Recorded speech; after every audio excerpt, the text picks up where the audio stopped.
وعلى عظيم إحسانه ونير برهانه ونوام فضله وامتنانه إن الله بعث محمدا نذيرا للعالمين وأمينا على التنزيل ثم الصلاة والسلام على النبي الكريم الذي سمع في السماء بأحمد وفي الأرضين أبي القاسم مصطفى محمد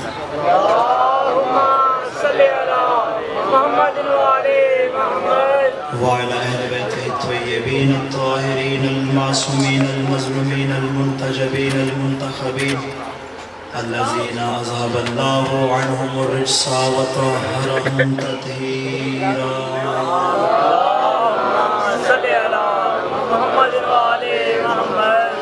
أما بعد فقد قال الله تبارك وتعالى في محكم كتابه ومتقن خطابه بسم الله الرحمن الرحيم إنا نحن نزلنا الذكر وإنا له لحافظون. صلوات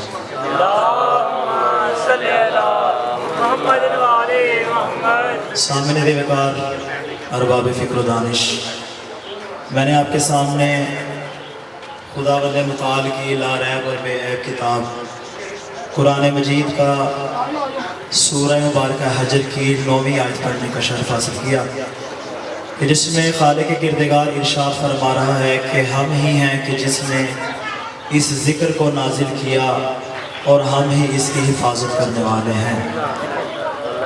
گویا خدا اس آیت میں اس بات کا اعلان کر رہا ہے کہ جس طرح پہلے آنے والی آسمانی کتابیں تحریف کا شکار ہو گئی اور ان انبیاء کی امتوں نے ان کتابوں کو تبدیل کر ڈالا، تو خدا یہ کہہ رہا ہے کہ اس کتاب یعنی قرآن مجید کی ذمہ داری میں خود لے رہا ہوں.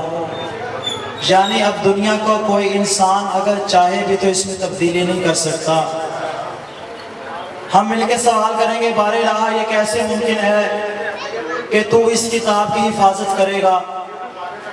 کتاب تو انسانوں کے ہاتھوں میں ہے، انسان جس طرح چاہے اس کو تبدیل کر سکتے ہیں. تو آواز کردگار آئے گی، اس کتاب کی حفاظت میں اس انداز سے کروں گا کہ میں اپنے کچھ ہادی اس زمین پر بھیجوں گا جو اس کتاب کی حفاظت کریں گے اور دنیا والوں پر یہ ثابت کر دیں گے کہ وہ قرآن کے حقیقی وارث ہیں.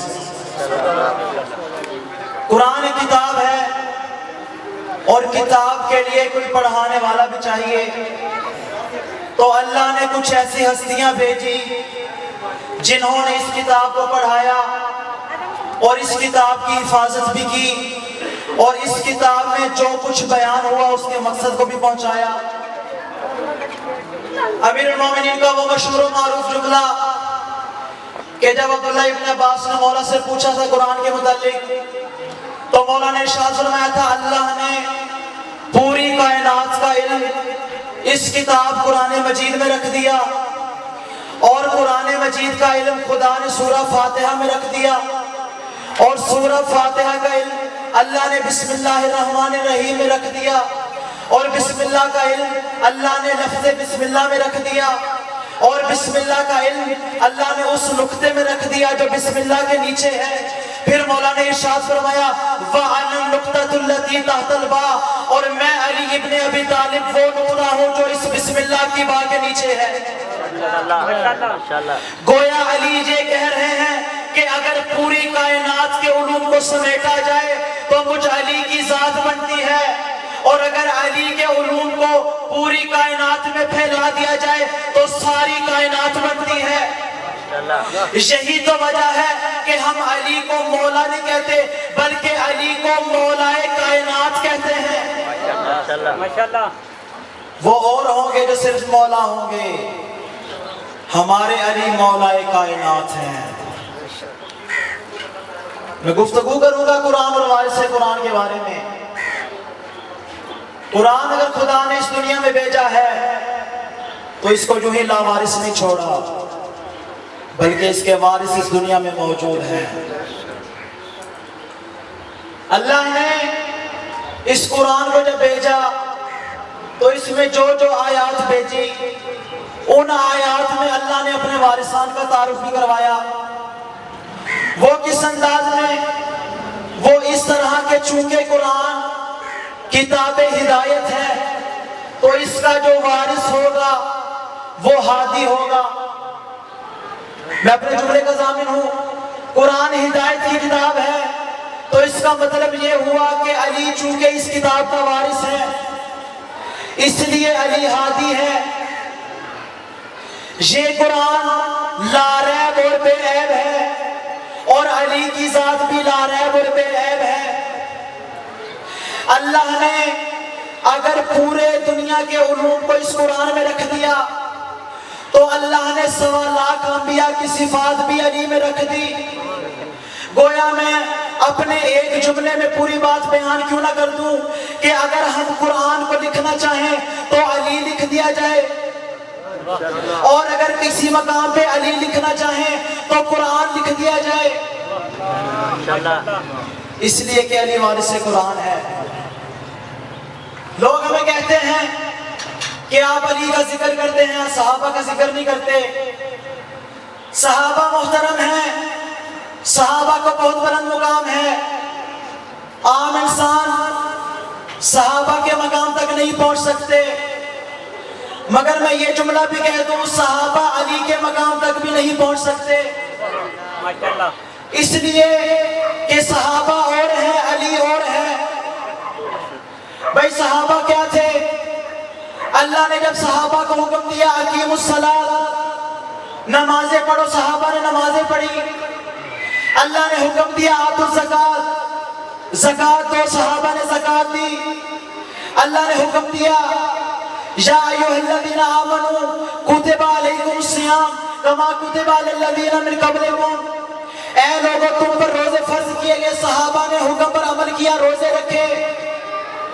اللہ نے حکم دیا وَلِلَّهِ عَلَى النَّاسِ حِجُّ الْبَيْتِ مَنِ اسْتَطَاعَ إِلَيْهِ سَبِيلًا، حج کا حکم اللہ نے دیا، صحابہ نے حج کیا. اللہ نے حکم دیا خمس دو، صحابہ نے خمس دیا. اللہ نے حکم دیا جہاد کرو، صحابہ نے جہاد کیا. اللہ نے حکم دیا جہاد کرو، میدان چھوڑ کر نہ بھاگو، صحابہ نے جہاد کیا. اللہ نے حکم دیا امر بالمعروف اور نہی عن المنکر کرو، صحابہ نے امر بالمعروف بھی کیا، نہی عن المنکر بھی کیا. میں اپنی بات کا نتیجہ دینے جا رہا ہوں. گویا آیتیں نازل ہوتی تھی، صحابہ اس پر عمل کرتے تھے، پھر اگلی آیت کا انتظار کرتے تھے کہ کب اگلی آیت نازل ہو. گویا صحابہ کی تعریف میں یہ جملہ کہوں گا، صحابہ وہ تھے جو آیتوں کا انتظار کیا کرتے تھے کہ کب کوئی آیت آئے ہم اس پر عمل کریں. مگر میں قربان جاؤں علی پر، علی جو کام بھی کرتے تھے اس پر آیتیں نازل ہوتی تھی. بھائی صحابہ انتظار کرتے تھے آیتوں کا اور آیتیں انتظار کرتی تھی علی کا کہ علی کب بستر پر سوئے تو آیت نازل ہو، علی بستر پر سوئے آیت نازل ہوگی. علی نے راہ خدا میں جہاد کیا، آیتیں نازل ہوگی. علی نے راہ خدا میں یتیموں مسکینوں اسیر کو روٹیاں دی، آیتیں نازل ہوگی. علی نے راہ خدا میں جہاد کیا، آیتیں نازل ہوئی. علی نے حالت رکوع میں انگوٹھی فقیر کو صدقہ دی، آیتیں نازل ہوگی. علی نے خیبر کا در اکھاڑا، آیتیں نازل ہوگی.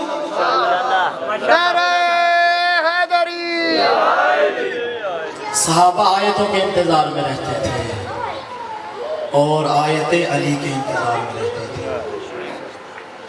رسول خدا کی مشہور و معروف حدیث جس کو حدیث ثقلین کہتے ہیں، اس کا میں متن پڑھنا چاہوں گا اور یہ متن جو میں نقل کر رہا ہوں یہ صحیح مسلم میں موجود ہے کہ رسول خدا نے اپنے اصحاب سے فرمایا انی تارک فیکم الثقلین کتاب اللہ و عترتی. یہ بے نہیں وہی الفاظ جو صحیح مسلم میں موجود ہیں. رسول خدا نے فرمایا اے لوگو میں تمہارے درمیان دو چیزیں چھوڑ کر جا رہا ہوں، ایک ہے قرآن، دوسرا ہے وارث قرآن. ایک ہے قرآن اور دوسری ہے میری عترت اہل بیت. اب قرآن تو ہماری سمجھ میں آ گیا کہ اللہ قرآن سے کیا مراد لے رہا ہے، مگر عترت سے کیا مراد ہے؟ اب میں ذرا عترت سمجھانے لگا ہوں عترت سے کیا مراد ہے. رسول خدا نے کہا میں تمہارے درمیان میں چھوڑ کر جا رہا ہوں، اس کا مطلب یہ ہوا کہ جس کو چھوڑ کر جا رہے ہیں وہ اور ہیں، اور جن میں چھوڑ کر جا رہے ہیں وہ اور ہیں۔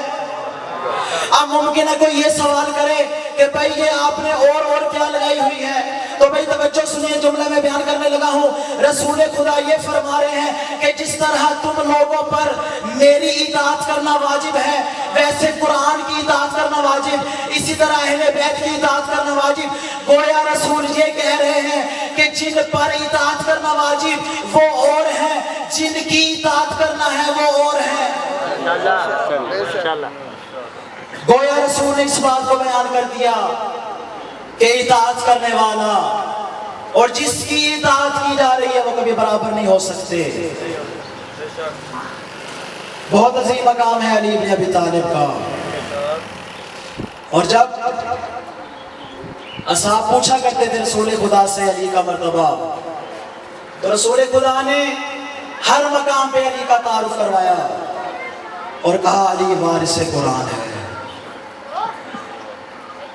بھائی قرآن میں جو تیسرا پارہ ہے اس کی ابتدا ہے تِلْكَ الرُّسُلُ فَضَّلْنَا بَعْضَهُمْ عَلَىٰ بَعْضٍ، ہم نے کچھ ایسے رسول بھیجے کہ جن میں سے بعض دیگر بعض پر فضیلت رکھتے ہیں۔ بھائی اللہ نے 1.25 لاکھ انبیاء اس زمین پر بھیجے، لیکن ایک نبی دوسرے نبی جیسا نہیں۔ کسی کو اللہ نے کریم اللہ کہا، کسی کو اللہ نے خلیل اللہ کہا، کسی کو اللہ نے ذبیح اللہ کہا، کسی کو اللہ نے روح اللہ کہا۔ بھائی جب 1.25 لاکھ انبیاء سارے کے سارے معصوم ہیں، وہ ایک جیسے نہیں ہو سکتے، تو جو سارے صحابہ جو معصوم بھی نہیں ہیں وہ بھلا ایک جیسے کیسے ہو سکتے ہیں؟ جو اصحاب ہیں وہ بھلا کبھی ایک جیسے نہیں ہو سکتے۔ اسی لیے بہت بڑے بڑے بزرگان کرام، بہت بڑے بڑے صوفیاء کرام علی بن ابی طالب کی شان میں اشعار کہہ گئے، اور وہ مشہور و معروف شعر کہ کتھے مہر علی کتھے تیری ثنا، گستاخ اکھیاں کتھے جا لڑیاں۔ جانتے یہ پیر میرے علی شاہ نے جملہ کب کہا تھا؟ یہ جملہ انہوں نے کسی ایک تاریخی واقعے کو یاد کروانے کے لیے کہا تھا۔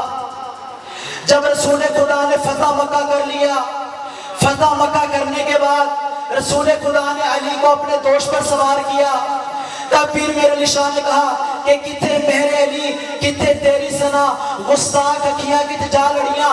یعنی فتح مکہ کا مقام ہے، رسول خدا کے دوش ہیں، اوپر علی سوار ہیں، ہاتھ میں علی کے تلوار ہیں، کعبہ کے بت ہیں، علی کعبہ کے بتوں کو گرا رہے ہیں۔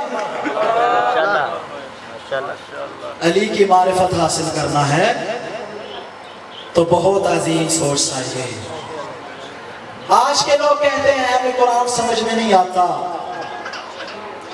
قرآن اگر انسان کی سمجھ میں آ جائے تو پھر وہ قرآن نہ رہے۔ کیوں؟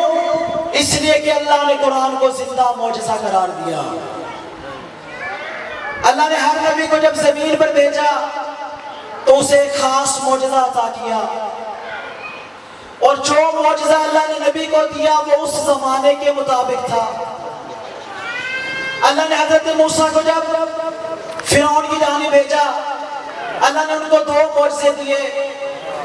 ایک ان کو شجرے پہ اعزا دیا کہ جب ان کو بغل میں دباتے تھے وہ سورج کی طرح چمکنے لگتا تھا، اور دوسرا معجزہ ان کو عصا دیا کہ جس کو وہ گراتے تھے وہ اژدہا بن جاتا تھا۔ چونکہ اس زمانے میں سحر و جادو بہت زیادہ تھا، اللہ نے اس سحر و جادو کو باطل کرنے کے لیے حضرت موسیٰ کو 2 معجزے عطا کیے۔ جب حضرت عیسیٰ کا زمانہ آیا، چونکہ حضرت عیسیٰ کے زمانے میں طب کو بہت زیادہ عروج حاصل تھا، ڈاکٹری کو بہت زیادہ عروج حاصل تھا، بہت زیادہ دوائیاں بنائی جاتی تھی، بہت زیادہ حکیم بن چکے تھے۔ اللہ نے حضرت عیسیٰ کو ایک ایسا ہاتھ دے کر بھیجا کہ جب وہ گونگے کو ہاتھ لگاتے تھے وہ بولنے لگ جاتا تھا، اندھے کو لگاتے تھے وہ دیکھنے لگ جاتا تھا، بہرے کو لگاتے تھے وہ سننے لگ جاتا تھا، جب کسی مردے کو ہاتھ لگاتے تھے تو وہ اٹھ کر زندہ ہو جاتا تھا۔ میں کہوں گا جب عیسیٰ مردے کو ٹھوکر مار کر اٹھا سکتے ہیں تو اگر فخر عیسیٰ کسی کو زندہ کر دے تو اس میں کوئی بات نہیں ہے۔ اللہ نے ہر نبی کو معجزہ دے کر بھیجا، اور جب آخری نبی کا زمانہ آیا اللہ نے ان کو بھی معجزے عطا کیے۔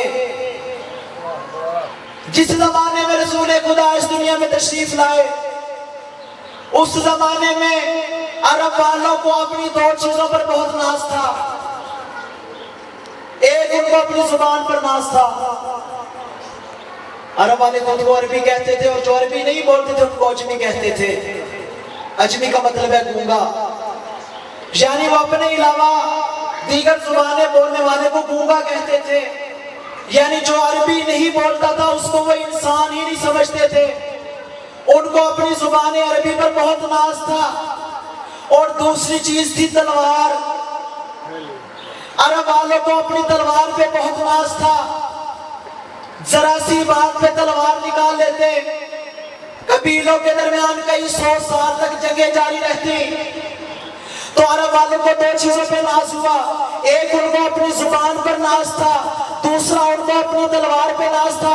اللہ نے جب رسول خدا کو ان عرب کے جاہل بدوؤں میں بھیجا، اللہ نے اپنے نبی کو دو معجزے عطا کیے۔ اللہ نے کہا اے میرے حبیب، ان کی زبان کا جواب میں تمہیں قرآن عطا کر رہا ہوں کہ جس کا یہ کبھی جواب نہیں لا سکیں گے، اور ان کی تلوار کا جواب میں تجھے علی کی صورت میں دے رہا ہوں۔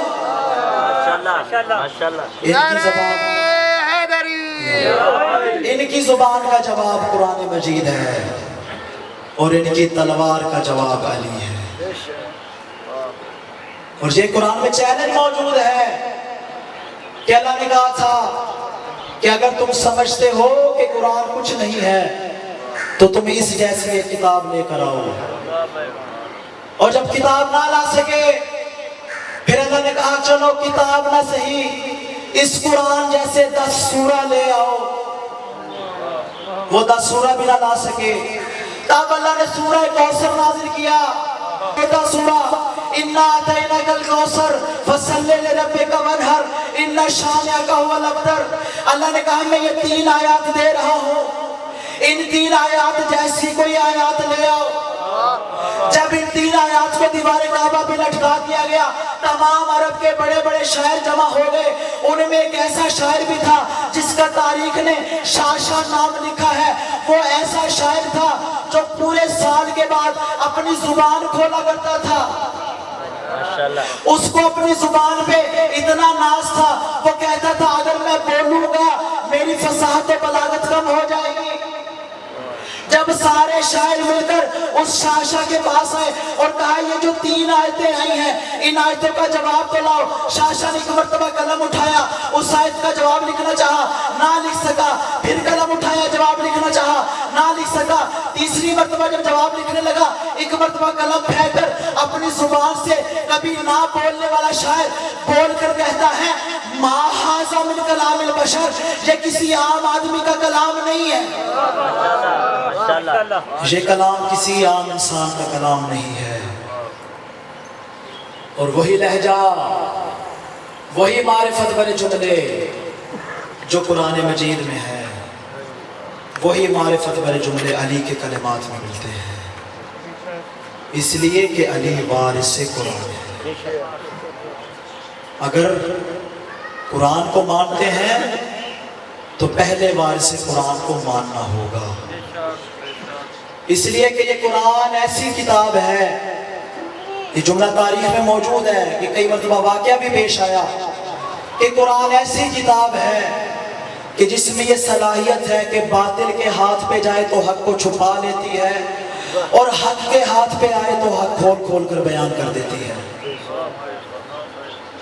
ایک چھوٹا سا واقعہ نقل کر کے آپ کی زحمات کو تمام کروں۔ کچھ افراد کہ جن کا تعلق قوم یہود سے تھا، رسول خدا کی وفات کے بعد مدینہ آئے، کیا دیکھا ممبر رسول پہ کوئی شخص بیٹھا ہے، اس سے کہا تم اپنی کتاب کو بڑا معتبر مانتے ہو، اگر تمہاری کتاب قرآن مجید اتنی معتبر اور اتھینٹک ہے ہمارے سوالوں کے جواب دو۔ تاریخ میں یہ جملہ ہے، وہ شخص جواب دینے سے عاجز آ گیا، تو تب وہ قوم یہود پریشان ہوئے، دیکھ کر کہتے ہیں رسول کی جگہ پہ بیٹھے ہو، اور اپنی قرآن کو ثابت نہیں کر سکتے. تب مجمع میں جناب سلمان موجود ہے. سلمان نے کہا تمہارا جواب فقط ایک جگہ سے مل سکتا ہے.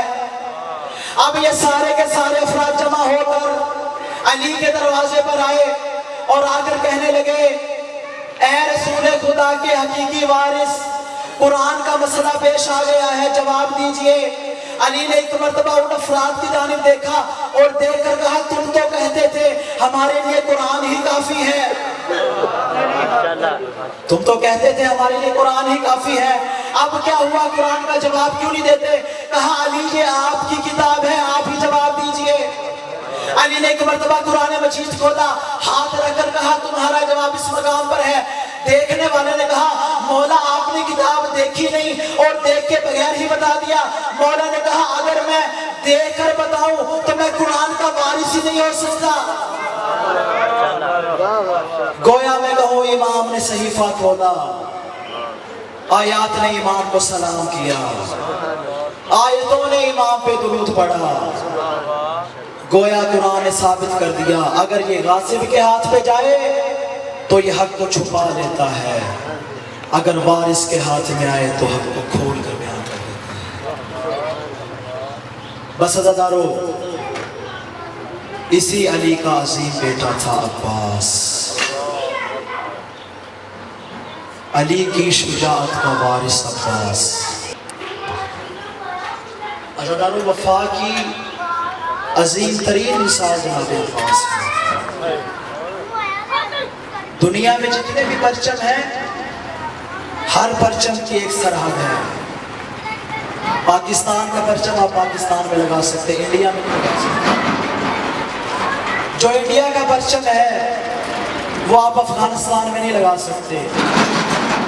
افغانستان کا پرچم آپ امریکہ میں نہیں لگا سکتے، اس لیے کہ ہر پرچم کی ایک سرحد ہے.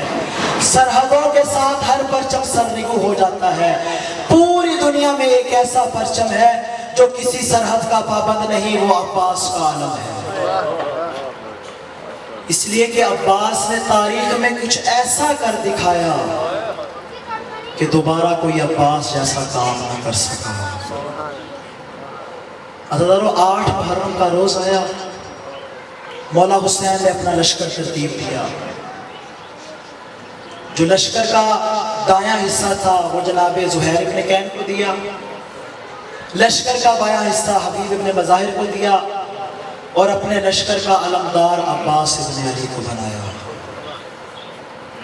عزادارو، جب مولا نے عباس کو علمدار بنا دیا، عاشور کا روز آ گیا.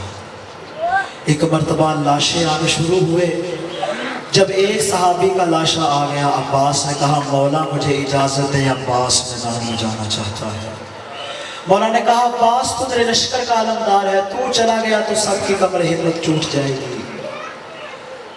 عزادارو، جب ایک مرتبہ روایت کا جملہ ہے جب بوڑھے بوڑھے صحابیوں کے لاشیں آنے لگے، عباس نے رو کر کہا مولا اب تو صحابیوں کے لاشیں بھی آنے لگ گئے ہیں، مولا اب تو جانے کی اجازت دے دیجئے. مولا نے کہا عباس نہیں، تو لشکر کا علمدار ہے. عزادارو، روایت کا جملہ ہے جب ایک مرتبہ علی اکبر کا لاشا آیا، مولا نے کہا مولا عباس ہاتھ باندھ کر کہتے ہیں آقا اب تو جوانوں کے لاشیں بھی آنے لگ گئے ہیں، مولا جانے کی اجازت دیجئے. عزادارو، عباس کو اجازت نہ ملی. ایک ایک کر کے جب سب شہید ہوتے گئے، عباس ایک مرتبہ تھک کے ایک مقام پر آ کے بیٹھ گئے. عباس نے اپنی تلوار کے ساتھ ٹیک لگائی، ماتھا لگا کر عباس بیٹھ گئے. عزادارو، عباس بہت پریشان ہے کہ مولا اجازت نہیں دے رہے. تاریخ کا جملہ ہے اتنی دیر میں عباس نے ایک ایسا منظر دیکھا جس نے تاریخ کے الفاظ کو بھی الزار دیا. عزادارو، جملہ سنو گے. عباس نے کیا دیکھا؟